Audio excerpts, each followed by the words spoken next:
ค่าน้ำประปา Water Bill ปัจจุบันนี้พนักงานอยู่สาขาจะไปจดตัวเลขน้ำใส่เจียแล้วส่งให้บริษัทแขวงด้วยทางโหลดหรือทางอินเทอร์เน็ตให้สำเร็จก่อนวันที่15พนักงานอยู่แขวงก็จะได้ป้อนข้อมูลนั้นเข้าคอมพิวเตอร์พิมพ์ใบแจ้งค่าน้ำแล้วส่งสาขาใหญ่ลูกค้าให้สำเร็จก่อนวันที่22นี่คือวิธีการที่ล้าสมัยซักซ่าเสียเวลาเสียแรงงาน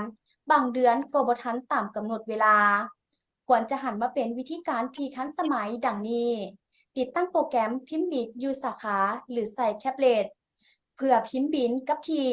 ซึ่งเป็นโปรแกรมที่ทันสมัยใช้ง่ายจะบันทึกเพียงแต่เลขจดข้างนี้ข้อมูลอื่นจะลิงก์จากเซิร์ฟเวอร์พิมพ์ใบบินแล้วให้ลูกค้าโหลดและข้อมูลพิมพ์บินจะส่งแบบออนไลน์ไปไว้ในเซิร์ฟเวอร์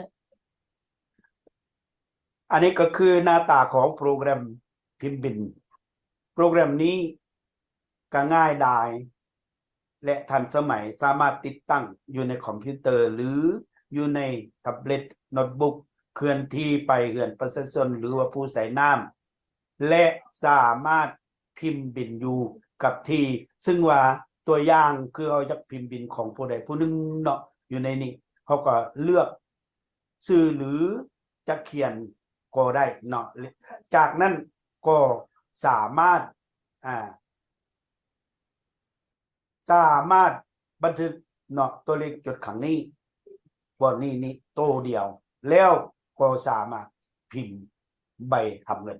สำหรับใบหับเงินนี้ก็เป็นหูมหางของบริษัทน้ำประปาแขวงสารวันส่วนว่าแขวงอื่นๆอาจจะ